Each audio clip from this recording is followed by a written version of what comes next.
नमस्ते प्यारे बच्चों। तो आइए आज हम इस वीडियो के माध्यम से कक्षा 7वीं की विज्ञान एड ग्रेड अभ्यास पुस्तिका के माध्यम से समझ रहे हैं। और एड ग्रेड अभ्यास पुस्तिका के माध्यम से हमने जो है इसके अध्याय 1 से लेकर के अध्याय 4 तक के जो इसमें अध्याय दिए गए थे सभी हमने पिछली वीडियो के माध्यम से समझे थे। आज हम इसका जो अगला अध्याय दिया गया है अध्याय 4 है ना, 3 तक के हमने समझ लिए।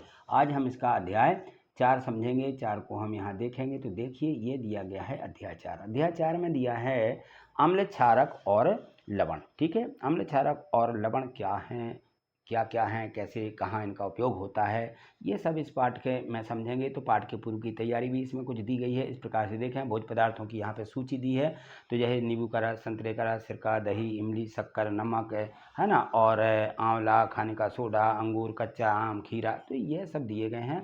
तो देखिए ये नींबू का रस, संतरे का रस, सिरका है, दही, इमली, आंवला, अंगूर, कच्चे आम, ये सब खट्टे होते हैं। इसमें जो खट्टे हैं इनको अलग, और जैसे शक्कर है तो ये मीठी होती है, नमक खारा रहता है, खाने का सोडा भी थोड़ा खारा रहता है। ठीक है, और ये देखें तो खीरा दिया गया है। खीरा इसका स्वाद पता ही नहीं चलता कैसा रहता है, पानी जैसा है ना। तो इस प्रकार से इसमें ये यहाँ पे दिए गए हैं, हमें अलग से इनको भर लेना है। चलिए आगे देखें, यहाँ पे सूची दी गई है कि 5 पदार्थों को चुन करके अपने आसपास जो हैं जिनको आप जानते हैं उन पदार्थों का स्वाद का अनुमान लगा करके बताना है कि इनका स्वाद कैसा होता है। जैसे नींबू का रस है, संतरे का रस है, खाने का सोडा, अंगूर, नमक, खार, और यहाँ पे हम खीरा लिख देंगे। क्या लिख देंगे? खीरा। चलिए इनके स्वादों को देखें तो नमक और नींबू और संतरे दोनों खट्टे होते हैं, लेकिन दोनों जो हैं अम्ल हैं। क्या हैं ये? अम्ल। यहाँ अम्ल लिखना है, क्षार लिखना और लवण भी लिखना है। ठीक है ना। खाने का सोडा, खाने का जो सोडा रहता है थोड़ा नमकीन रहता है, और ये क्षार है। अंगूर खट्टे रहते हैं, ठीक है। नमक खारा रहता है, ठीक है। और जो खीरा है, खीरा तो शायद आप जानते होंगे, जिसको हमें ककड़ी बोलते हैं। खीरे को क्या बोलते हैं? ये खीरा लिख लीजिए, खीरा यानी ककड़ी। और इसका स्वाद पता नहीं चलता कि कैसा है, ये बिल्कुल स्वादहीन होती है कहना चाहिए।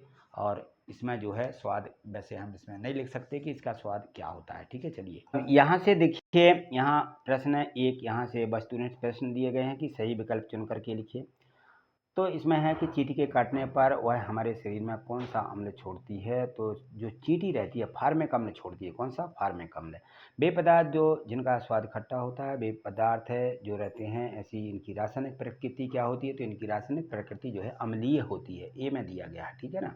ये इसमें ए भर देना है। आगे देखें तो इसमें आगे दिया गया है प्रश्न क्रमांक 3। अपाचन से पचने के लिए हम दूध या मैग्नीशियम या मिल्क ऑफ मैग्नीशियम का उपयोग करते हैं। बताइए वह क्या है? वह है प्रति अम्ल। क्या है? प्रति अम्ल। यहाँ दिया गया है सी वाले ऑप्शन में, तो यहाँ लिख देंगे प्रति अम्ल। ठीक। और ये गुड़हल के पुष्प की पंखुड़ियों का बना सूचक है। अम्लों के साथ रंग कौन सा रंग देता है? तो गहरा गुलाबी रंग इसमें होता है। ठीक। जो विलयन लाल अथवा नीले लिटमस पत्र के रंग को परिवर्तित नहीं करते हैं वह क्या कहलाते हैं? ऐसे विलयनों को हम बोलते हैं उदासीन विलयन। क्या बोलते हैं? उदासीन विलयन। तो यहाँ सी में दिया गया है कि ये उदासीन। आगे देखें इसका 1.2 यानी पहले प्रश्न का दूसरा, रिक्त स्थानों की पूर्ति। और यहाँ पे ये देखिए शब्द दिए गए, क्षारक, उदासीन, अम्लीय, लवण, लैक्टिक अम्ल। ठीक है, इनसे हमें ये जो हमें यहाँ पे खाली स्थान दिए गए हैं इनकी पूर्ति करना है। तो देखें अत्यधिक मात्रा में रासायनिक उर्वरक का उपयोग मृदा को अम्लीय बना देता है, और दही में लैक्टिक अम्ल होता है। अशुद्ध जल की प्रकृति उदासीन होती है। जो अशुद्ध जल होता है इसकी प्रकृति उदासीन है। चलिए अगले प्रश्न है, यहाँ देखिए इसका चौथा प्रश्न दिया कि ऐसे पदार्थ है जिनका स्वाद कसैला होता है और जो स्पर्श करने पर साबुन जैसे लगते हैं वो क्षारक कहलाते हैं। अम्ल और क्षारक एक दूसरे के उदासीन करके क्या बनाते हैं? लवण तथा जल बनाते हैं। यहाँ देखें प्रश्न क्रमांक 2 दिया गया है कि सिरका और पालक में कौन से अम्ल पाए जाते हैं? तो सिरका में एसिटिक अम्ल पाया जाता है और पालक में ऑक्सैलिक एसिड पाया जाता है। आगे देखें तो प्रश्न क्रमांक 3 दिया गया है, और इस 3 में है कि यदि मृदा क्षारकीय हो तो इसमें क्या मिलाया जाए जिससे कि मृदा में अम्ल निर्मुक्त हो जाएं? तो देखिए इसमें यदि मृदा क्षारकीय हो तो इसमें जैव पदार्थ यानी कंपोस्ट खाद मिला दी जाती है, ताकि ये मृदा में अम्ल को निर्मुक्त कर सके, जो क्षारीय प्रकृति को उदासीन कर देते हैं। ठीक है, चलिए यहाँ प्रश्न क्रमांक 4 देखें। नीले लिटमस पत्र को एक विलयन में डुबोया गया है, यह नीला ही रहता है। लिटमस पत्र में कोई रंग परिवर्तन ना होने का क्या कारण है? देखिए, रंग परिवर्तन ना होने से आशय यह है कि या तो यह विलयन क्षारीय है या फिर विलयन उदासीन है, ये मतलब है इसका। चलिए आगे देखें, अगला प्रश्न क्रमांक 5 है। कपड़ों पर लगे हल्दी के दाग को साबुन से धोने पर वह लाल हो जाता है, देखा होगा आपने। कारण स्पष्ट करिए और लिखिए। आपने कई बार ऐसा मतलब महसूस किया होगा कि कपड़ों पर यदि हल्दी लग गई और हम साबुन से उसको धोते हैं तो जो धोने पर हमें पता चलता कि जो रंग है वो बिल्कुल लाल हो जाता है ना। तो यहाँ देखें, हल्दी का जो एक प्राकृतिक संकेत है वो है इसका pH मान, pH, ठीक है ना। तो हल्दी में उपस्थित परफ्यूम में क्षारीय स्थिति में रंग बदलता है। चूंकि साबुन क्षारीय प्रकृति का होता है इसलिए रंग इसका बदल जाता है। प्रश्न 6वां देखें, सूचक से आप क्या समझते हैं? 2 प्राकृतिक सूचकों के नाम बताइए। तो देखिए, सूचक जो होते हैं अम्लीय क्षारीय पदार्थों के परीक्षण के लिए जिन पदार्थों का उपयोग किया जाता है वो सूचक कहलाते हैं, ठीक है। और ये दो प्राकृतिक सूचक यहाँ देखें तो एक हल्दी है और गुड़हल की पत्तियाँ। ऐसी जैसे हल्दी में होता है कि हल्दी को लगे हुए कपड़े पर यदि हम साबुन से धोते तो रंग बदल जाता है, इसी प्रकार से गुड़हल की पत्तियों में भी होता है। चलिए अगला प्रश्न है। प्रश्न 7 दिया गया है कि कारखानों के अपशिष्ट को जलाशय में प्रवाहित करने से पहले उदासीन ना किया जाए तो इसका प्रकृति पर क्या प्रभाव पड़ेगा? तो देखिए, कारखानों के जो अपशिष्ट जलाशयों में यदि उनको हम प्रभावित नहीं करते हैं, अपशिष्ट जो निकलते हैं वहाँ से, तो जलाशय में प्रवाहित करने से इसमें उदासीन इनको किया जाता है। और उदासीन ना किया जाए तो जलीय जीव मछलियाँ अम्ल के प्रभाव में प्रभावित होंगे और सभी जीव क्या हो जाएंगे?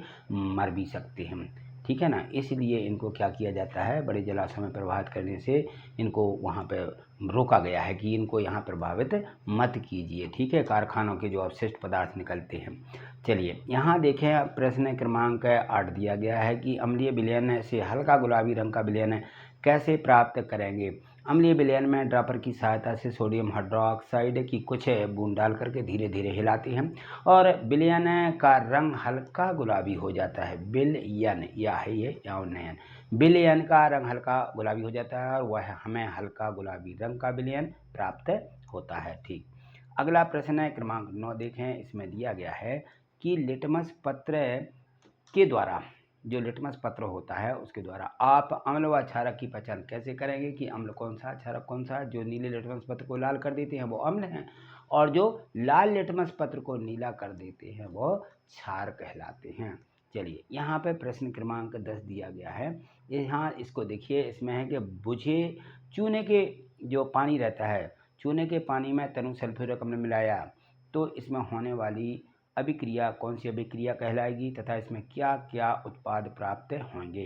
तो ये देखिए, यहाँ पर यदि हम चूने के पानी में तनु सल्फ्यूरिक अम्ल मिलाने से कैल्शियम सल्फेट यानी CaSO4, ठीक है, ये उसका सूत्र है कैल्शियम सल्फेट का, और जल बनता है। इसके प्रतिक्रिया के दौरान अधिक ऊष्मा निकलती है, ऊष्मा लिख लीजिए, माँ में आकी है, ऊष्मा, अधिक ऊष्मा निकलती है और यह अभिक्रिया ऊष्मा क्षेपी अभिक्रिया कहलाती है। और इसका यहाँ देखें तो इस प्रकार से क्रिया करती है। कैल्शियम हाइड्रोक्साइड में यदि सल्फ्यूरिक अम्ल H2SO4 मिलाया जाता है तो कैल्शियम कार्बोनेट और पानी ये दोनों अलग अलग हो जाते हैं और इसमें से ऊष्मा क्या होती है?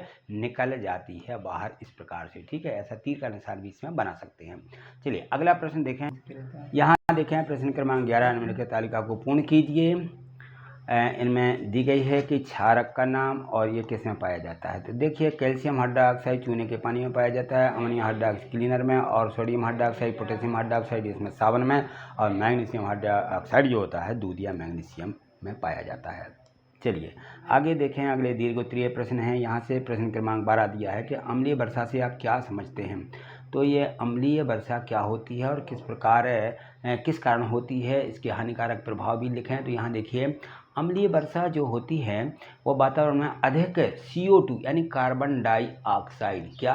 कार्बन डाइऑक्साइड, इसको CO2 बोला जाता है, कार्बन डाइऑक्साइड, ये अधिक इसकी मात्रा हो जाती है वायुमंडल में या वातावरण में। और NO2 नाइट्रोजन ऑक्साइड, इनके कारण पानी में भू आयन की मात्रा बढ़ जाने के कारण अम्लीय वर्षा होती है और यह पेड़ों को नुकसान पहुंचाती है और देखिए यहाँ पे बताएं तो ताजमहल का जो सफ़ेद संगमरमर है इससे प्रभावित हो रहा है। चलिए आगे देखें अगले प्रश्न 13वां प्रश्न में है कि जब चींटी काटती है तो हमारी त्वचा पर एक इसका क्या प्रभाव पड़ता है और चींटी के डंक से त्वचा पर होने वाले दुष्प्रभावों को कैसे बचा जा सकता है। तो देखिए जो चींटी रहती है, चींटी हमें काट जाती है और काटने पर एक प्रकार से वो अपना प्रभाव छोड़ती है। तो यहाँ देखें जब चींटी काटती है, काटाती, यहाँ टा लिख लीजिए, सॉरी इसमें हमें इसको टा बना देना है, रा बन गया है, तो यहाँ लिखें काटती है। तो वह त्वचा में अम्लीय प्रभाव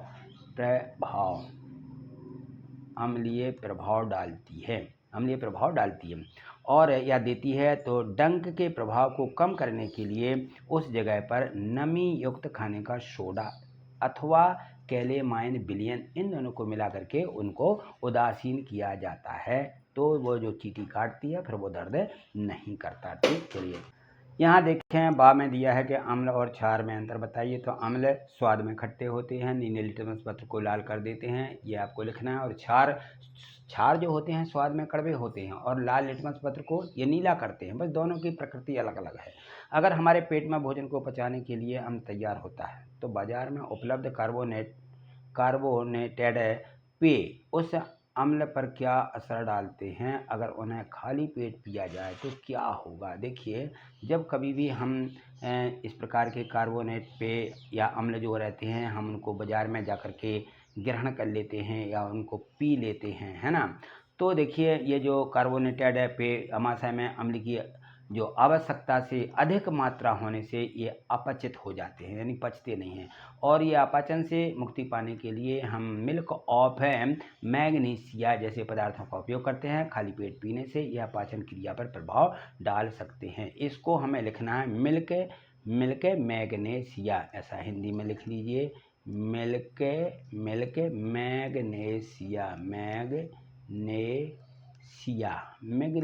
मैग्नीशिया। ठीक, ये चलिए अगला प्रश्न क्रमांक 14वां। प्रश्न 14 देखें यहाँ गुड़हल के पुष्प द्वारा बने सूचक से आप तालिका में दिए गए पदार्थों की पहचान कर इस निष्कर्ष को यहाँ पे लिखिए। तो यहाँ देखें जो गुड़हल का पुष्प रहता है उसके द्वारा ये बने सूचक हैं, उस पर नींबू का रस डालते हैं तो गहरा गुलाबी हो जाता है और ये अम्लीय प्रकृति का होता है। शैम्पू देखें तो शैम्पू पर हम यदि डालते हैं तो हरा गुलाबी और ये क्षारीय। शक्कर का विलयन ये भी गुलाबी हो जाएगा, इसकी प्रकृति अम्लीय होती है। और यहाँ देखें नमक का विलयन ये हरा हो जाएगा और यह इसकी प्रकृति क्षारीय होगी। चूने का पानी भी हरा हो जाएगा, यह भी क्षारीय। और सोडा युक्त जल जो है वह भी हरा हो जाएगा, इसकी प्रकृति भी क्षारीय होगी। और नल का जल गहरा गुलाबी हो जाएगा, यह भी क्या होता है, एक अम्लीय इसकी प्रकृति बन जाती है। चलिए आगे देखें इसके प्रश्न। इसी का बाद दिया है कि किन्हीं 5 अम्लों के नाम तथा उनके स्रोतों के नाम भी लिखिए कि कहाँ कैसे मिलते हैं। तो यहाँ देखिए अम्ल है सिट्रिक अम्ल, ये नींबू में पाया जाता है। ऑक्सैलिक अम्ल ये टमाटर और प्याज में मिलता है। लैक्टिक अम्ल ये दही से प्राप्त हो जाता है, दही में पाया जाता है। एसिटिक अम्ल ये सिरके में मिलता है। एसलाकी अम्ल ये आम में पाया जाता है। ठीक है, तो इनको यहाँ पे इस प्रकार से लिख दीजिए। अगला प्रश्न है प्रश्न क्रमांक 14वां। देखें इसमें यहाँ देखें तो प्रश्न इसी का 14वें का सा दिया गया। इसमें है कि बूझो ने कल रात में कुछ नहीं खाया और आज उसे बहुत उल्टियाँ हो रही हैं। डॉक्टर ने कहा कि उसके पेट में अम्लता बढ़ गई है। अब बताइए बूझो को किस प्रकार का भोजन करना चाहिए था और उससे उसकी अम्लता कम हो जाए। डॉक्टर ने उसे नारियल पानी पीने को या खीरा पानी पीने की सलाह दी है। तो देखिए जो है नारियल का पानी या खीरे का पानी, यानी जो हमारे ककड़ी रहती है उसका पानी पीने को डॉक्टर ने सलाह दी है। तो यहाँ देखिए हमारे आमाशय में HCl ऐसा लिखेंगे। ठीक है, अम्ल पाया जाता है जो भोजन की पाचन में सहायता करता है और आमाशय में अम्ल की मात्रा बढ़ जाने के कारण जो अपचन होता है उस क्रिया में होने लगती है। और डॉक्टर ऐसी स्थिति में नारियल का पानी या जीरे या खीरे का पानी यहाँ पे देने लगते हैं कि जीरे का पानी दीजिए या खीरा भी लिख सकते हैं। ठीक है, ये पीने की सलाह देते हैं। प्रश्न क्रमांक 15वां। तो इसमें है कि दैनिक जीवन में उदासीनीकरण के उदाहरणों को बताइए। तो देखिए हमारे जीवन में आमाशय में अम्ल की मात्रा बढ़ने पर खट्टी डकारें आने लगती हैं और इसने शांत करने हेतु मिल्क और मैग्नीशिया का प्रयोग करते हैं। चींटी के डंक में फॉर्मिक एसिड होता है, इसके काटने पर उदासीन करने हेतु इसमें कैलेमाइन विलयन का प्रयोग किया जाता है। प्रश्न 15 देखे हैं कि किसी फैक्ट्री के आसपास के भाग में यदि हवा में बहुत प्रदूषण हो तो वहाँ पर होने वाली वर्षा के पानी में डूबने पर नीला व लाल लिटमस पत्र किस रंग में बदल जाएगा और इसका क्या कारण होगा। देखिए, तो होता क्या है कि जब वर्षा जल अम्लीय होता है तो अम्लीय जल होने के कारण उसमें CO2 यानी sulphur dioxide SO2 sulphur dioxide और NO2 नाइट्रोजन ऑक्साइड गैसें वर्षा में घुल करके इसे अम्लीय बना देती हैं, इसलिए नीला लिटमस पत्र लाल हो जाता है। ठीक, तो यहाँ पर देखिए CO2 गलत लिख गया है, यहाँ SO2 इसका सूत्र है सल्फर डाइऑक्साइड। ठीक है ना, इसको भले ना लिखें, ये सल्फर डाइऑक्साइड और NO2 नाइट्रोजन ऑक्साइड। ठीक है, ये जो अम्लीय वर्षा होती है इन्हीं के कारण हो जाती है। चलिए अगला प्रश्न है, देखिए यहाँ पर इसमें आगे दिया गया है, यहाँ से देखें प्रोजेक्ट कार्य हमारे जो वार्षिक परीक्षा में पूछे जाते हैं और ये 20 नंबर के पूछे जाते हैं, तो इनको ज़रूर कंप्लीट करें। इसमें है कि 1 चम्मच हल्दी पाउडर में थोड़ा जल मिला करके उसका पेस्ट बनाएं। क्या करना है, 1 चम्मच हल्दी पाउडर, थोड़ा जल मिलाओ, उसका थोड़ा सा पतला सा पेस्ट बना लो और इस पेस्ट को फिल्टर पत्र या सफ़ेद मोटे कागज़ पर लगा करके हल्दी पत्र बनाएं और सुखा लीजिए। इसे हल्दी पत्र की पतली पतली पत्तियां काटिए और इन हल्दी पत्र पर नीचे दिए गए इन विलयनों की बूंदों को डालिए और निरीक्षण या परीक्षण करके अपने अवलोकन यहाँ पे लिखिए। तो आपको लिखना है कि क्या हुआ है। तो देखिए, जब हम ऐसा करते हैं तो नींबू का रस में क्या, संतरे का रस, सिरका, साबुन का घोल या हम उस पर डालेंगे, खाने का सोडा, शक्कर का विलयन, नमक का विलयन, ये है। तो देखिए, हल्दी पत्र पर ये विलयनों का प्रभाव ये गहरा गुलाबी हो जाएगा, संतरा डालने से भी गहरा गुलाबी, सिरका डालने से लाल, साबुन का घोल में पीला होता है। कैसा, पीला, पीता नहीं, यहाँ लिखना है हमें पीला। ठीक है, ये पीला हो जाएगा, खाने का सोडा लाल हो जाएगा, शक्कर का विलयन गुलाबी होगा और नमक का विलयन हरा होता है। और इनका जो प्रभाव होता है वह होता है, ये अम्लीय होते हैं और ये क्षारीय अम्लीय और ये क्षारीय होते हैं। शक्कर जो होता है अम्लीय होती है, नमक जो होता है क्षारीय होता है। ठीक है, आगे देखें अगला जो प्रोजेक्ट कार्ड दो दिया, यहाँ देखिए आपके घर में पाए जाने वाले कोई 5 अम्लीय पदार्थ और 5 क्षारीय पदार्थों के नाम लिखना है और उनमें पाए जाने वाले अम्ल और क्षार के भी नाम यहाँ पे लिखिए। तो देखिए, अम्लीय पदार्थ नींबू है, टमाटर है, दही है, सिरका है, आम है। ठीक है, और इनके अम्ल कौन कौन से होंगे, इसमें सिट्रिक अम्ल है, इसमें ऑक्जेलिक अम्ल, लैक्टिक अम्ल, एसिटिक अम्ल और एस्कॉर्बिक अम्ल। ठीक है, ये यहाँ पे लिख दीजिए। क्षारीय पदार्थ में बेकिंग सोडा होता है, इसमें सोडियम बाइकार्बोनेट और ब्लीचिंग पाउडर जो रहता है इसमें सोडियम हाइपोक्लोराइड अम्ल पाया जाता है। तो इस प्रकार से प्रोजेक्ट क्रमांक हमारा 2 भी कंप्लीट हो जाएगा। तो इसमें जो प्रोजेक्ट कार्य 1 से 2 तक के दिए आपने वो भी अच्छे से समझे हैं, इनको अपनी एड ग्रेड बुक में लिख लीजिए जिससे कि वार्षिक परीक्षा में हमें लिखने में कोई दिक्कत ना हो। तो ठीक है, आज इतना ही, मिलते हैं अगली वीडियो के माध्यम से। यदि आप इसी प्रकार से आगे वीडियो देखना चाहते हैं और समझना चाहते हैं, ठीक है, क्योंकि प्रोजेक्ट कार्य बहुत ज़रूरी है करना, तो प्रोजेक्ट कार्य हम सभी प्रोजेक्ट कार्यों को कंप्लीट भी करवा रहे हैं। तो आप जो है इस चैनल को सब्सक्राइब करके रखें जिससे कि आगे की वीडियो आपको मिल सकें। और यदि आप चैनल पर नए हैं तब तो आपको सब्सक्राइब करके रखना ही है और प्रत्येक वीडियो को लाइक करना है और शेयर भी करना है। ठीक है, थैंक यू, धन्यवाद।